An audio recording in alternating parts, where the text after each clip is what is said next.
para sa mga pangungusap na naghahanap ng tamang bantas. Ang Bagay ba sila? Ang ating mga panauhin, isang lupon ng mga salitang nangangarap maging ganap na pangungusap at isang grupo ng mga bantas. May babagay kaya sa kanila? Hanap ko'y kasagutan dahil ako'y nagtatanong. Kailangan ko ng tamang bantas. Ako yata ang hanap niya. Ako'y tandang pananong. Anong oras na? Bagay ba sila? Wow! Bagay nga kayo! Pag magkasama kayo nakabubuo kayo ng pangungusap na matanong.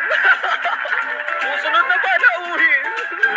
Kailangan ako marinig ng lahat dahil humihingi ako ng saklolo. Sasado ako ng matinding damdamin. Ako ang hanap mo.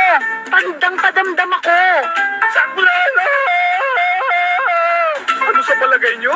Bagay ba sila? Bagay nga kayo! Ngayon, isa na kayong kadamdam na pangungusap. Susunod na panauhin. Hindi ako nagtatanong o nagpapahayag na matinding damdamin. Ako'y nagsasalaysay. Palautos ako! Bigyan niyo ako ng bantas na makakasama ko.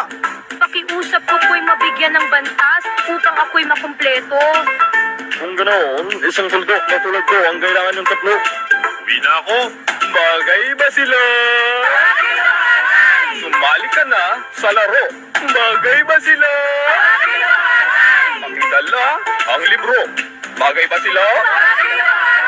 Bagay nga ang tuldok upang makabuo ng pangungusap na pasalaysay, pautos at pakiusap. Lahat ay magkabagay. Lahat ay naging pangungusap. Hanggang sa muling pagkikita natin dito.